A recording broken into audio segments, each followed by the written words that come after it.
The other day I played in Winter Championship Qualifiers, and my first opponent was Nirox, who is a really good player and just a really great guy. I'll leave his Twitter in the description if you wanna go give him a follow.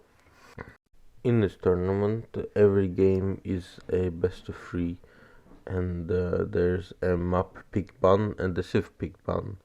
On the background here is shown how the map pick ban and the civ pick ban went. He banned Altai, I banned King of the Hill. The reason I banned King of the Hill is because, well, there's a lot of cheesy stuff you can do there, and I'm not really practiced with the civs that are the best at it. The reason I picked Mountain Pass is I wanted to pick one Chinese map where Chinese would be really strong, and any map with a really strong choke point would work. Mountain Pass, one of them, could have been French Pass, and another map that's slipping my mind now, but yeah, Hill and Dale, for example. He picked the Danube River, and that's for a certain reason, because he has a very specific builder that he goes to. As I watched his games later on, and he repeated what he did to me in the following games. As for the Civ pick ban, well, it went very interestingly, to say the least. We both banned Mongolia, or Mongols, just I assume for the reason that Mongol is the most OP civ currently, and so even for me as a worse player, I might pull out the victory very easily just because Mongols are so much stronger than any other civ. So he wanted to get rid of that opportunity. As for myself, I'm not much of a Mongol player. Mongol is one of my weaker civs, so I didn't want to face against the strongest civ while not being able to use it myself. He first picked French, and I mirrored that matchup because there's nothing to counter pick after you see French, and I picked Rus because, well, again, it was going to be my first civ, and for the Danube River, the two civs that are really an option to pick, in my opinion, is Rus Rus or Delhi, as the river is connected, and you can attack the other person very fast with both Rus and Delhi. Delhi has H1 workers that can deal damage, while Rus has a fastest transition into H2, and the ships can transform into attack ships, so you can get 3 or however many you want. 3 is I can't really get more than 3 while having decent eco attack ships as soon as you hit H2. Then finally, he mirror picked Rus. He's also playing on the Danube River, and it's one of his strongest civs, if not the strongest civ, and Chinese. And I mirrored the last pick with Chinese because, I mean, what else are you gonna play on Mountain Pass? If Chinese is not banned, it's just by far the strongest civ to play there. So the first map is always Dry Arabia, and then the loser's map is played next, and then if the game goes to a third map, well, then the loser's map is played again, since that would require the loser of the first map to win. But yeah, the first map being Dry Arabia, we both picked French as we have full mirror civs. My expectancy was that we were gonna have only mirror matchups, which turned out to be true. Now, French vs French mirror, it's not gonna be the most exciting game to watch, but it is a game that happened, so I will go over my thoughts on what I did and what was my mistakes and what really happened.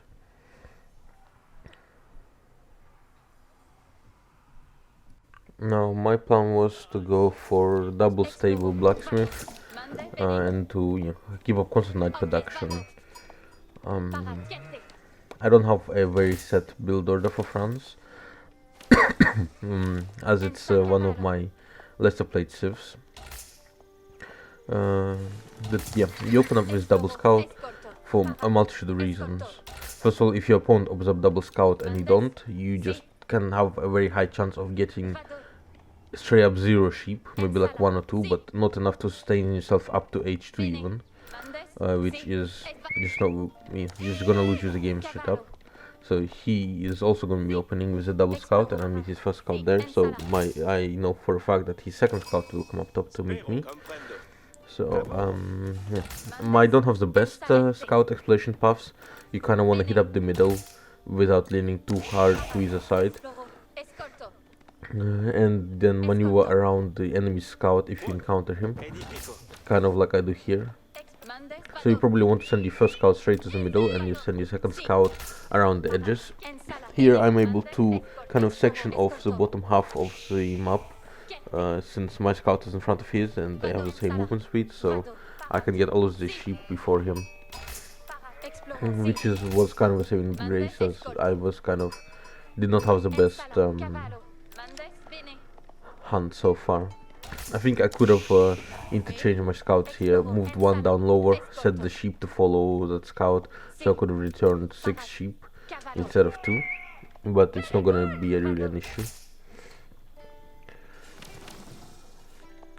I was just trying to get my age up started as soon as possible, so I have 3 on gold and then everything else on food.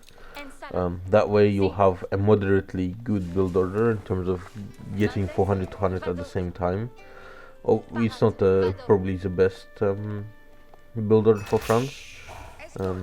I liked his build order a bit more, where he put 4 on gold and then went into professional scouts after he hits H2.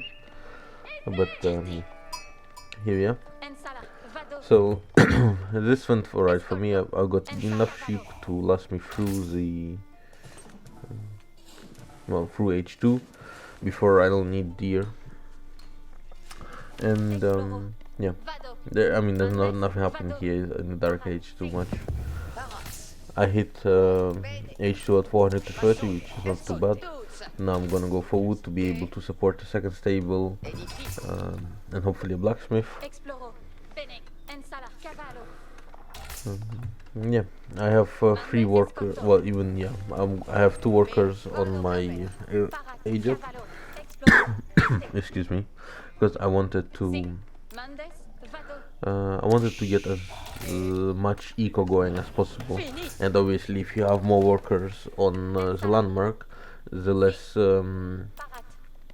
economy you kind of get in a way. It's kind of counteracted by the fact that they build faster, but their travel path to and from it takes up a bit of time. But yeah, probably it was not ideal to have only 2 workers on it. I think 3 or 4 would have been a better call. But yeah, so I instantly get the forestry, I believe, upgrade, which increases your wood gathering rate.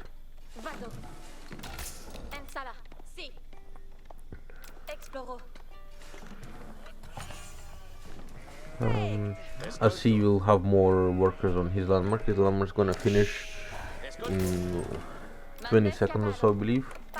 While mine will finish a bit after 5 minutes into the game. He's counting how many workers I have on my age up, as well as how many workers I have in gold, doing a little bit of harass with Scout Micro. We go E4 for trade there.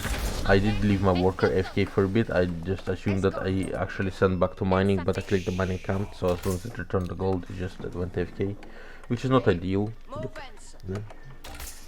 What can you do? Yeah, I'll hit the age up immediately and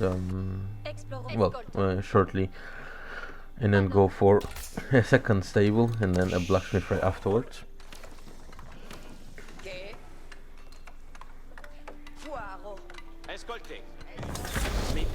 Get the chivalry upgrade first, since my plan is to just go for insane multitask harass, but just send the knights from multiple directions. I see his knight moving across, so I instantly cast the chivalry and build a knight, otherwise I won't have a knight in time before his one arrives, which would be really bad for me. So now I start up 2 knights, and I should have pulled my workers back immediately from wood, because I am running out of food and gold, so I really should have pulled it out earlier. My scout is in a really good position. I see everything that my opponent is doing. So now I have +1 over him, and gonna have a second scout. Now, it wasn't the perfect work micro, but I managed to keep all of them alive, so I'm happy with that result. And finally, I send my workers back. I click to build the building, but I shift clicked it, so it doesn't get built. I spot that he spot my scout, move him back. Here's the harass comes in again. He should not be able to get the work out of this. Yep, indeed he's not. And his knight is quite low HP, and as he hasn't gotten chivalry upgrade yet, it will stay low HP for a bit. So I send my first two knights to attempt to harass. Yeah, the house is still not built, unfortunately, which is just very not ideal. I don't know why I dropped another house down. Yeah, instantly cancel it. That was just yeah. I have too many on food and not enough on gold to keep up knight production. You need 446 food per minute, which is 13 workers on sheep, 12 workers on sheep, excuse me, to get constant constant knight plus worker production from 2 stables. And you need 200 gold, which is 5 workers on gold. But you might want to have 6, because workers do mine at 40 gold a minute. However, if you include the travel back time, it will be just a bit under 200 gold per minute. So having 6 workers on gold is more ideal. So now I'm following his knight since it's so low HP, and I should be able to catch it, which is a huge deal in French mirror. Having 2 more knights can win or lose you the game. Now I'm getting chivalry myself. Well, he still haven't gotten chivalry for himself, while I have, which, looking back at it, might have been a mistake, as he keeps mastering knights. My split is still not ideal. I still have like too many workers on food for no reason. But yeah, I wanted to run the numbers on this a bit later after the fact, not before the series, which might have been a mistake, but I was doing some other prep, as French wasn't my main interest. And I wasn't expecting the French mirror. I was hoping for maybe French versus English, French versus HRE, something like that. But yeah, that's that. So he has a bigger number of knights and has professional scouts, which means he doesn't have to do what I'm doing here, which is putting my workers in danger, in harm's way. I have 6 knights, he has 9 knights. Well, I don't have 6 knights, I mean I have 7 or 8 now. Still 6, no mind. Yeah, so this is not looking good for me. I need to keep him on his side of the map, and prevent him from moving out. I should be able to support a third stable with this, so that's hence why I drop it down, since he's getting more and more knights.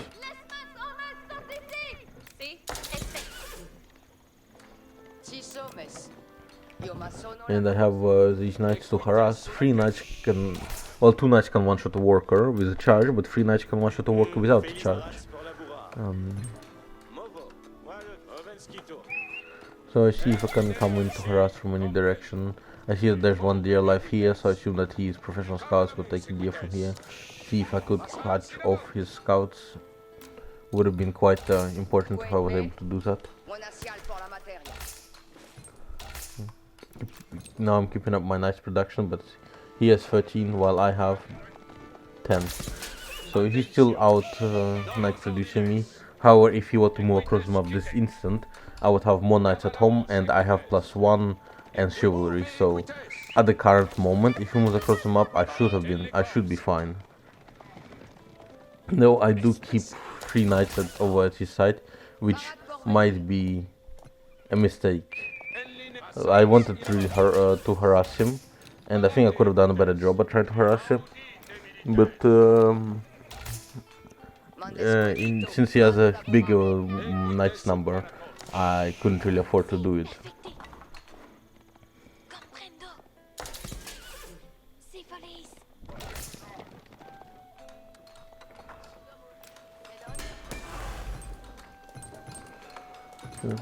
So since I have a blacksmith, might as well make use out of it. and I have a pretty strong gold income currently, but not enough food. I have now too many workers on gold as opposed to beforehand. Should move all of them to the Azadea camp or even the berry bush at that point. So now I see that he has moved out, and so I decided to go for a run by onto his gold line.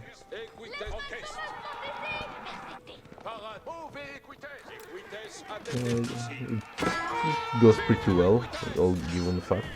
2 worker kills for free. However, given that they're on our side of the map and he's nice enough to be seen, they're going to be on my side of the map. And this is just not an even fight. He gets off a charge, even I have +1, and maybe a +1 armor coming up as well. It's just not good enough. I should have probably been moving back more and not fighting while I'm harassing his villagers, because even if he kills a few villagers on my side of the map, it's not a big deal, because I'm killing villagers on his side as well. But yeah, nice work that if they reach a certain critical mass and you don't have that critical mass, that they will just kill you essentially. And that's what happens here. I don't have the knights to fight his knights, and I lost a lot of workers, and I don't have a sustainable food income anymore. So I will GG out shortly, as this is I was struggling to press shift enter. This is an unrecoverable position.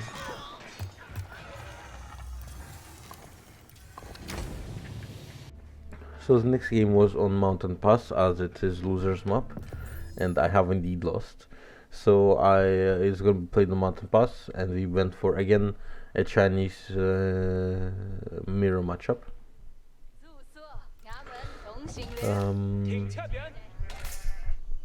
So yeah, as Chinese, you always want to build any sort of production structure.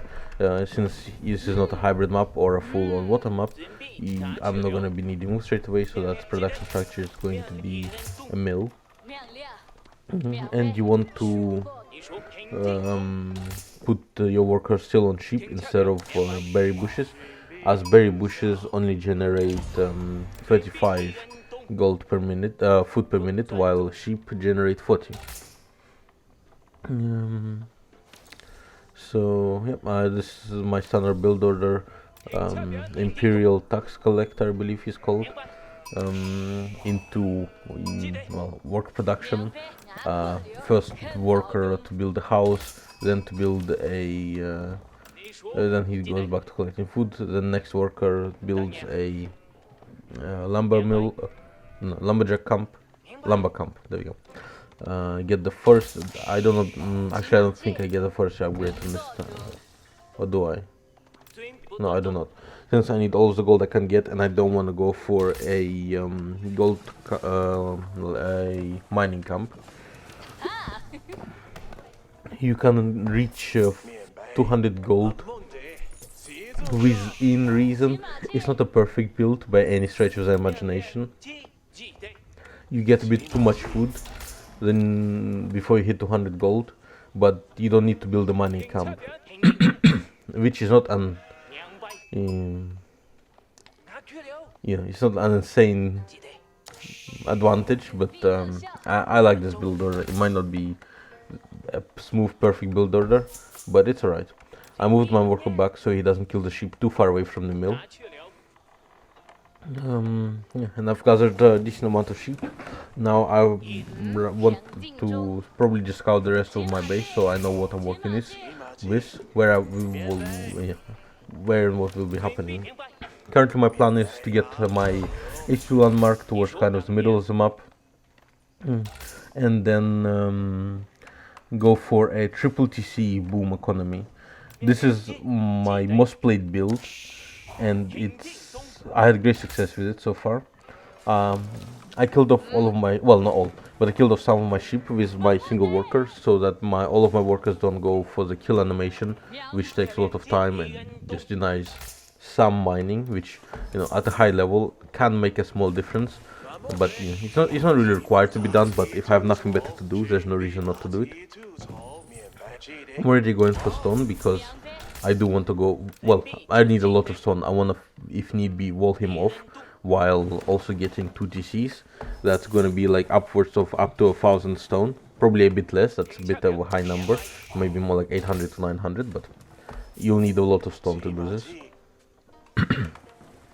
So I see that his workers already moving out. I see he has a way faster timing on his age up. So I see. All right. In that case, I will just place down my age up in my own base since he's one that's way faster. I'm deliberating where to place it, but yeah, I just place it right next to me so I don't have my workers walk too far and be too inefficient about anything. He started attacking me a bit sooner, so but he stopped microing his scout, so it is alright. Now in this case I want like a bare minimum number of workers on food, since my goal is to get as much wood and stone as I possibly can. I'll need a lot of wood in case I need to build archery rangers to defend, well, or barracks depending on what unit he builds in case he does go for aggression. And obviously I will need wood for my TCs, 400 per excuse me. So his landmark will finish up way faster than mine, which is not the most desirable, obviously. Yeah, so I put up all of my workers on it, and should also probably put some workers back on food now. Given that I have 0 food, I will still be making workers for a bit. I mean, all in all, this should be fine. It's not like I require this food currently, so it's not a big deal. Yeah. Have 1 worker idling somewhere. Really should do something about that. But if one thing to take away from the first game is that he doesn't perfectly scout your scouts in South Forest. So I should abuse that as much as possible so I can have the best info on what he's doing. I should be able to run my scout by his landmark if I really wanted to scout into his base. But yeah, I feel like I just lose. I will lose a scout eventually if I do that, as I will need a long time before I can run it back instead.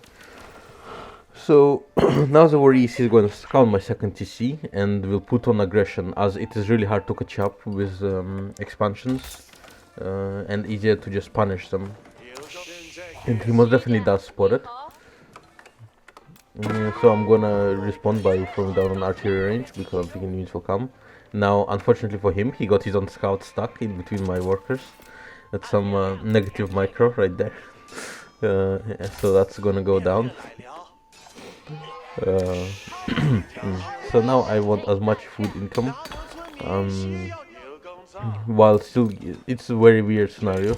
I need 300-400 stone for another TC, plus some more stone to wall off. I need 400-200 gold for the second dynasty to reduce the production time of workers by 35%. So I need every single resource and a decent amount of it. So I'm going to start rolling off because I'm afraid. Yeah, that's about it. I wall off because I'm afraid. Since I cannot wall off the standard single wall off location, I wall off around it using the forest and the mountain to reduce the amount of walls needed, which is something that you always want to do. I should have had a few workers on gold, but I guess my tax collector is doing some work, even though I told him to. I'm not sure what's the actual technical term for it, but manage the mining camp so that it gets the most 20% return on production, on gathering of things. So I'm pretty confident I'm going to be able to get this wall off. I should have moved my scout a bit to the top left so that I would be able to actually see a bit more. But it's not the end of the world. Now I need a bit more food to hit my second dynasty. and a bit more stone to hit my 30C.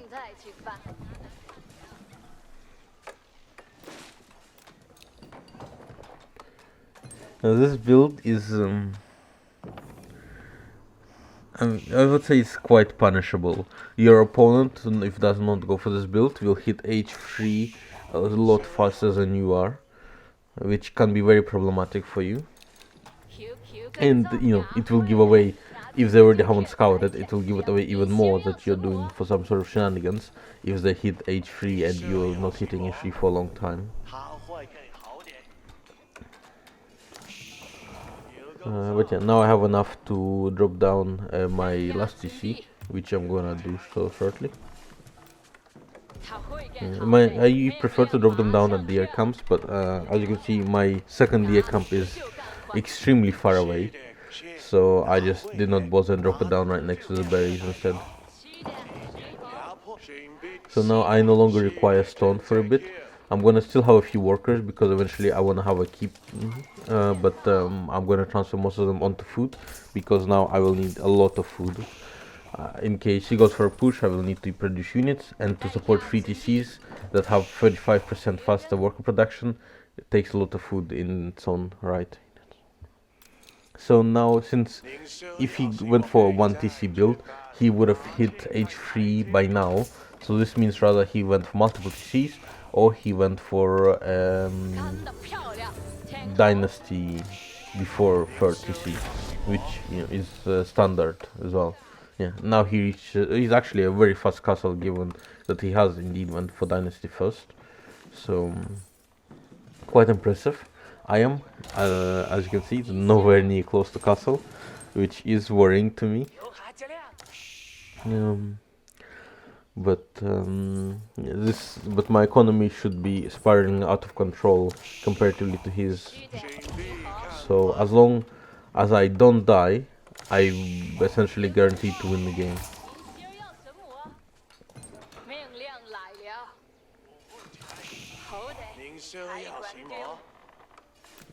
So I'm cutting workers a bit so that I can go indeed for an H3. I see these knights coming in, so I am expecting a push to go down, so I should respond by placing some barracks in a bit,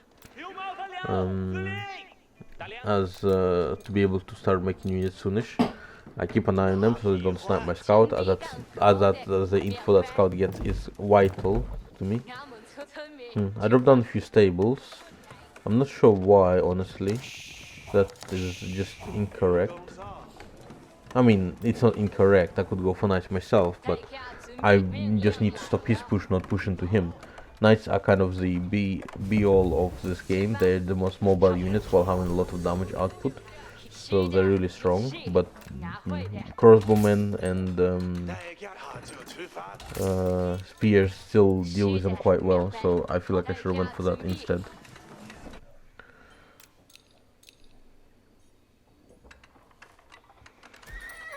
But now I'm getting my H3 up. It's about 2.5 minutes, I believe, or maybe just 2 minutes behind his age up. So it's not too suspicious looking, but it should be obvious to my opponent that something. Maybe he only thinks that this was a 2 TC opener, since he only scouted those the second, and there was quite a fast age up. But yeah, we'll see. So yeah, now I throw down the barracks, which honestly I believe that that was just a mistake to throw down 2 stables. Now I see with more knights, I should throw down more barracks, more archery ranges. If those 2 barracks were already, if those 2 stables were barracks already, I would have been in a much better position. But albeit I didn't do it. So the fact that he's building knights tells to me that. He might build trebuchets because knights cannot build drums, so unless he's gonna add in some units now, he could have started his push way earlier. So I believe that's actually a mistake from my opponent, since he is looking to go for a push. Otherwise there's no need to build units, since he cannot harass, given I have a wall, he must be going for some sort of push. And building knights when you need units to build drums is, well, not ideal. You first want the units to build drums and then keep up your unit production behind it. And yeah, now he has units building rounds, but he could have had these rounds out already, doing damage, instead of only begun to be built. Well, at least in my opinion, that is. I have a decent amount of production structures, and I'm again gonna cut workers because I am at the liberty to cut workers. It is doing damage to me, but should be so far ahead of him economically that again, as long as I just survive, I should win. So it is fine to cut workers. Well, if not just fine, it might be even required to cut workers for me to live. Again, he's not scouting my unit hiding in stealth forest, so I can see what his army is always, which is extremely beneficial. I'm running out of food, so I have a lot of workers on wood, so I can start building farms. He sent out his first ram across. I thought he would batter down the left side wall, because that one would be harder for me to defend, but he decided to batter down the right side wall, which is going to be easier for me to repair behind this. He made a sprinkle first, instead of a,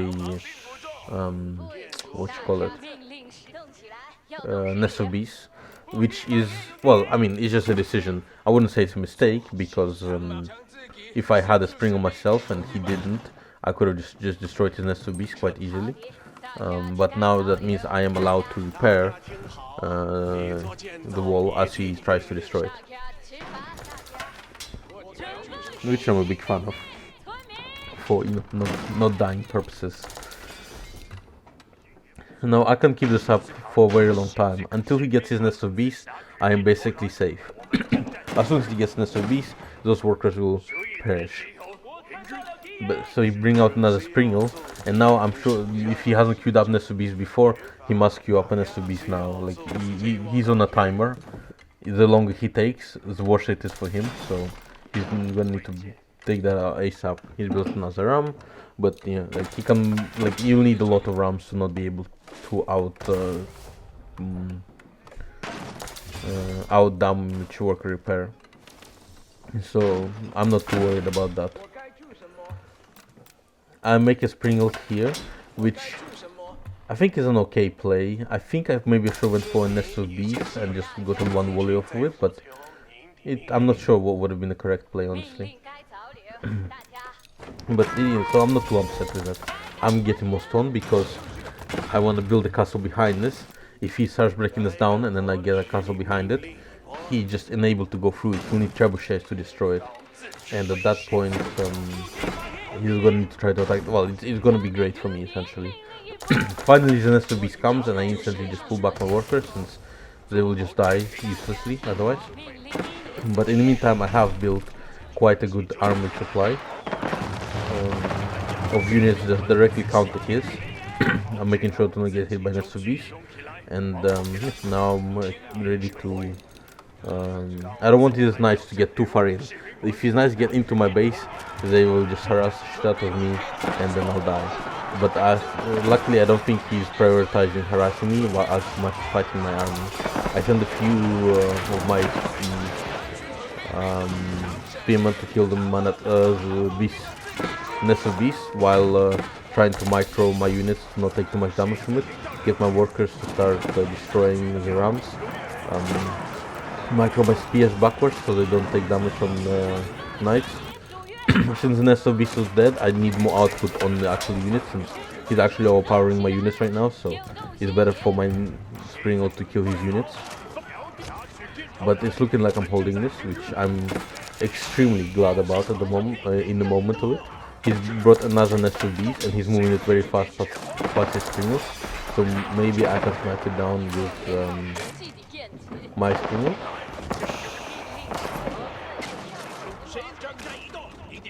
Which indeed I can.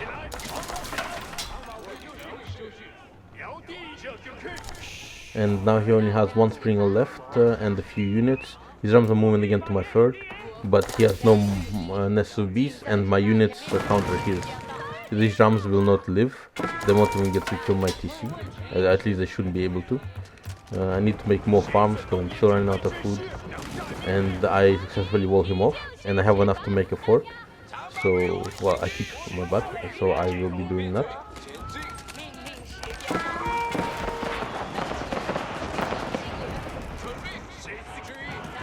Now here I make a small mistake and let my worker stay on this side while he can't see the keep on this side of the map due to the ramp.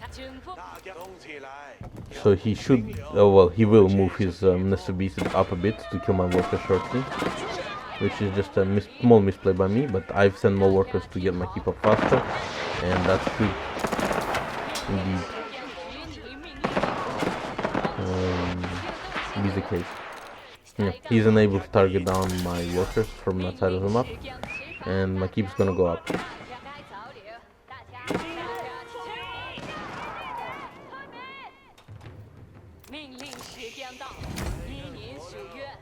And my opponent calls a GG.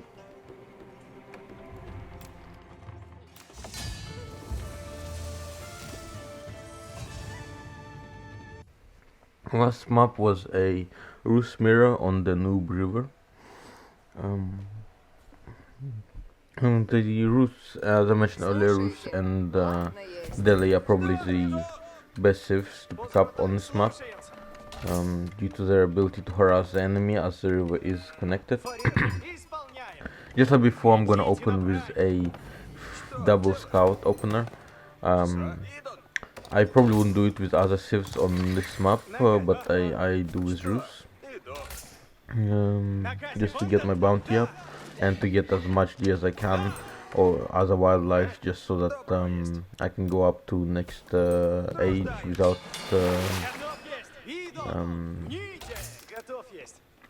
a mining camp for spending any time on that. So I dropped my build order here isn't very tight. I drop down docks very early on, then I build a I think I even straight up go for a boat before before getting the first house, which is definitely a mistake.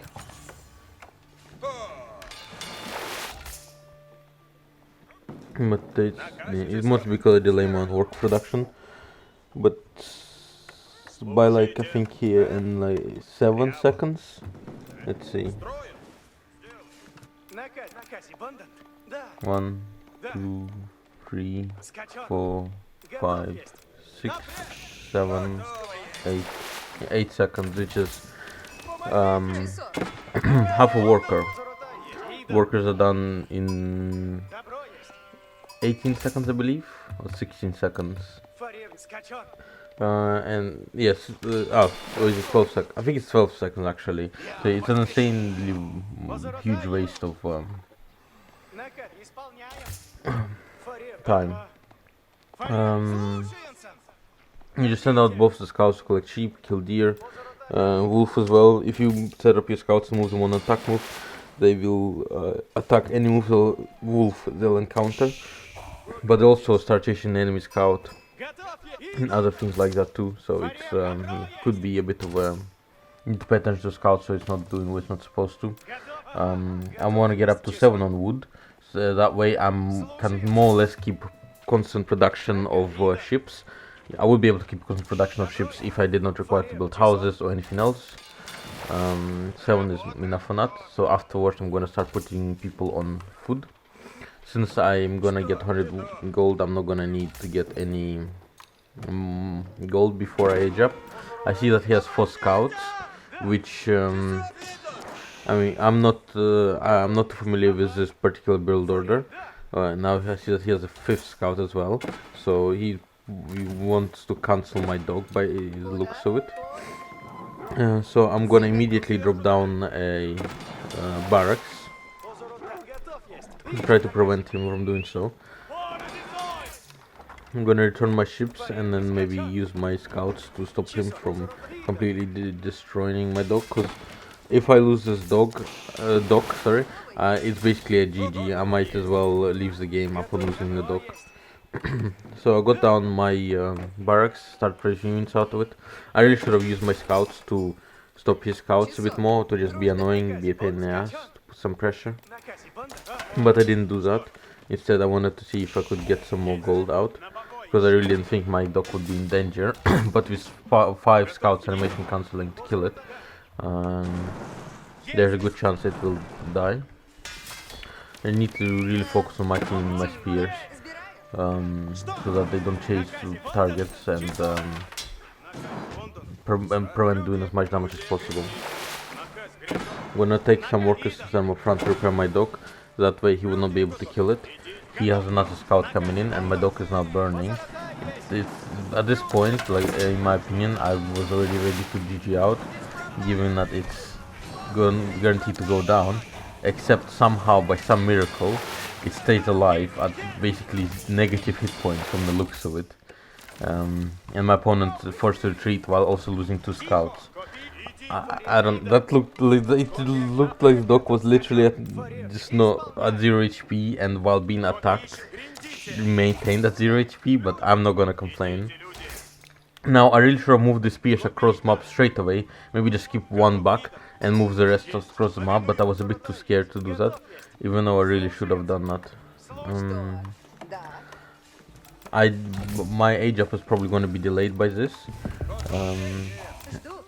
Because I could have aged up a lot earlier, but I was focusing on the wrong things. He already hits his H2, but as far as I can tell, he hasn't went for boat opening, given how many scouts he had. So I am ahead economically. I put a lot of workers to just get my H2 up very fast, and then I get some units on gold to go and kill him with ships if necessary. Even though I really should have. This is a mistake, given that he's probably does not have boats, and if he does, he's only built a dock currently. So yeah, this is definitely a misplay. I should have focused on getting more wood and maintaining my food up. Well, probably I wouldn't need anything on food because my ships alone would get enough for me to continue worker production. But I needed more workers on wood to maintain my ship production, boat production. Yeah, so I can see he has a dock, but I don't. Well, I mean, I don't see any fish around him, so maybe there is stuff fishing. But I really doubt that he has like more than 1 or 2 ships out right now. If I move these scouts across the map through the shortest path, I would have already had my ships up there. Yeah, so here he comes into Karas with his attack ship, and I really should have had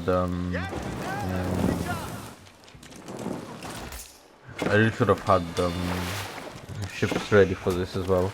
As soon as I saw a dock, I should have morphed 1 ship at least into an attack ship.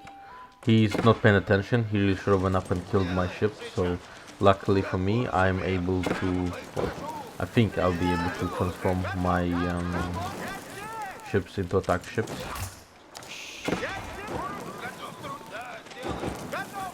Not the most ideal timing, but it does work out eventually. And I have my dock repairing my ship while having 2 ships attack him.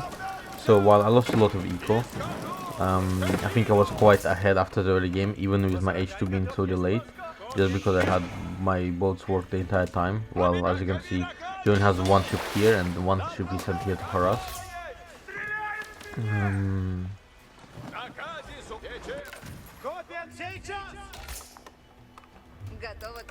Yeah, that's now I would say we are somewhat even at this point.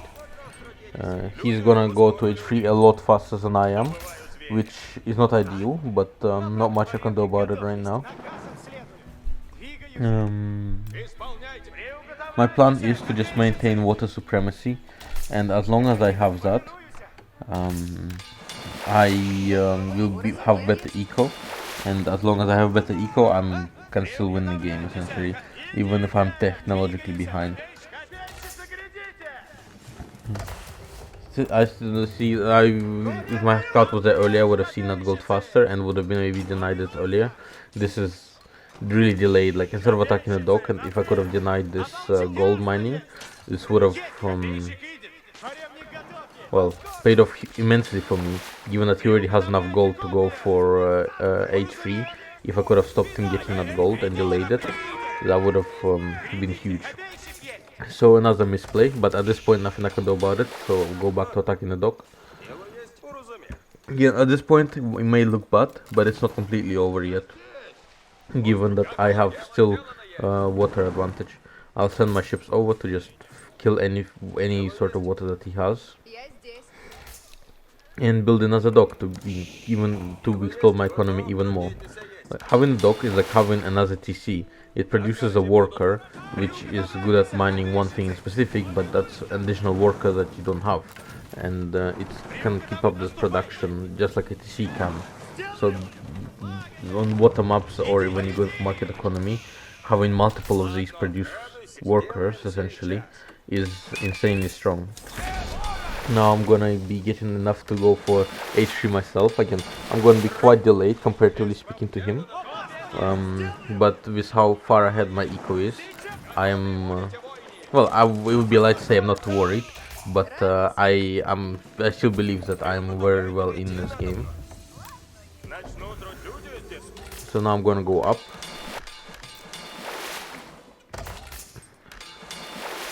Messed up my hotkeys for a little bit, but doesn't change much. Now I'll clean up his side of the map from any ships, while having a bunch of my own continue gathering food. So I'm very certain I'm very far ahead economy wise. I want to wall that off in case he goes for a push. Then I'm gonna go for stone to maybe like keep sights a bit to myself once I hit H3. I don't have a plan in mind per se, which is not a good idea, but my main thoughts is that as long as I can keep my economy ahead, I can win. So I just boom my economy, just more or less how I did in the previous game, just by a different method. Now I'll go up to A3 myself, go back on wood so I can keep up my working bolt production. I should have really been scouting him more. I just mostly had scouts to see if he goes to harass me, since again, just like last game, now he's on a timer to do something to me.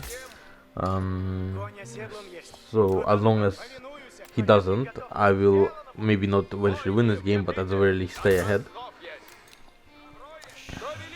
So I put my scouts up further in to see if he has any harass coming in. I'm really lucky in wood now to drop some production structures for units like horse archers or knights. Could probably use the golden gate a bit more, yep. So I'm gonna drop down an archery range for some horse archers. Now I see his horse archers moving across the map, so I wanna wall myself in to stop him from doing any damage. So I'll admit something that will probably sound very dumb. I actually had no clue that Rus didn't have access to walls, stone walls. It's a very basic knowledge that I really should have known about it, but yeah, I did not. I was able to distract him enough to get one of his horse archers. And now I'm gonna wall myself in and continue just exploding my economy. Yeah. Nice thing about the worker ships is that they generate food faster than normal workers, at least for sheep. They have the same generational speed if you are to be gathering from deer, but as the Rus ships don't need to move back and forward between locations, it is faster anyways. So yeah, now I still just lack in food. At this point, to be honest, I probably could have just maybe blind went for H4 and hoped I would have had the economy to be able to hold against him, and as long as I could do that, I would probably be fine. But I had a different idea in mind. I wanted to go for, now when I see this knight, this was definitely a mistake already, but I wanted to go for a huge horse archer explosion and just run into his main base and try to just kill a lot of workers. That was my initial plan with this.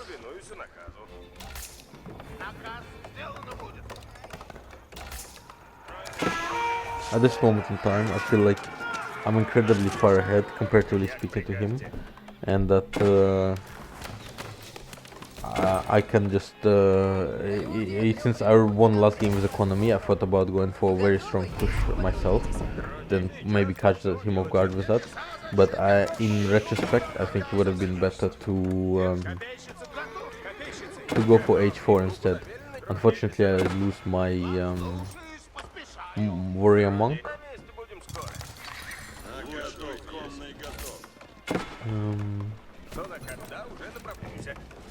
And I should have also, in retrospect, really moved this work line to the other side. I'm just making a wall for him to go through and kill my workers. I'm currently walled in, but the more I destroy this forest, the less that's the case.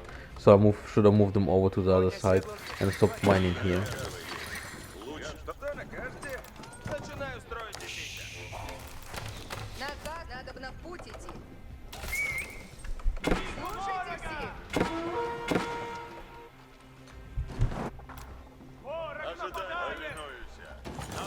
Yeah, I'm just gonna maintain horse archer production. Yeah, at this point I think I already could have been taken up to h4 or being close to done, especially with the use of the golden gate. I'm gonna get some siege going now instead. So again, now having going over this ward in retrospect, I think I really should have went for h4 for my position. And now I see a bunch of demo ships coming from that side of the map, and yeah, this completely blindsided me. I'm gonna try to split my ships as best as I can, so that the least of them will die from this. But the explosion ships from Rus are just insane, so there's not much I can actually do against this, and they're produced very fast, so you'll keep just pumping them out. And by this case, my economy is ruined now in terms of food anyways.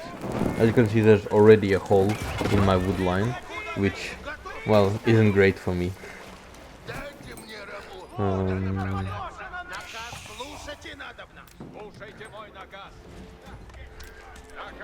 Yeah. If I instead of went up for h4, even if my economy got destroyed like it did right now, well, I would have had the upper hand with the siege workshop down. Could produce cannons, snipe those dogs that he was making these demo ships, maybe rebuild my economy, or go for just transition into farms. Either way would have worked.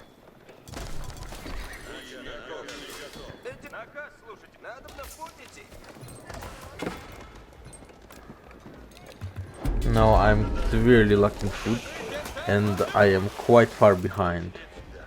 I still think that I can potentially win this game, given that I was going for this build-up of archers, horse archers, and I have quite a large amount of them. I'm gonna leave one to take away the site and then attack into him. Now currently my main is getting raided, and I just did not get the alert as I was fighting his army here.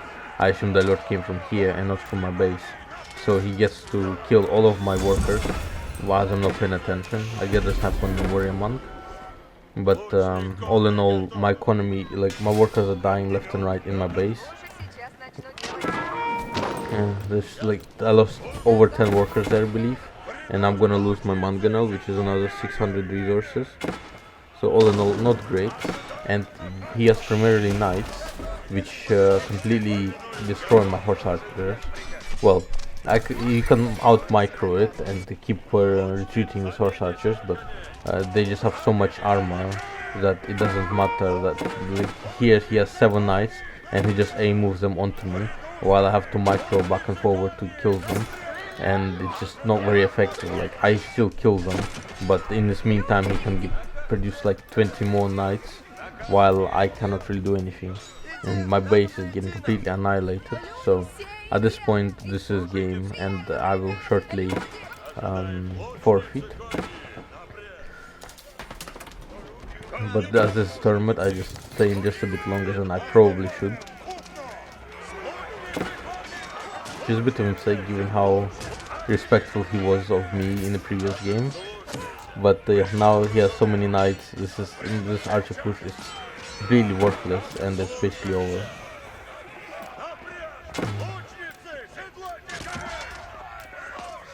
Yeah. I call GG. Overall, I really think I could have potentially taken this game if I were to take it, made a few less mistakes, and not got blindsided as many times as I did. But then I would have potentially won the series against a very good player, given that he has advanced to the main event. As I said earlier, I will leave his Twitter in the description if you want to go follow him. He's a really nice guy and a great player, so yeah. Hope you enjoyed this series breakdown. It wasn't as thorough as my road to top 500 breakdown, but I do what I can. And yeah, hope you enjoyed the video, and see you next time.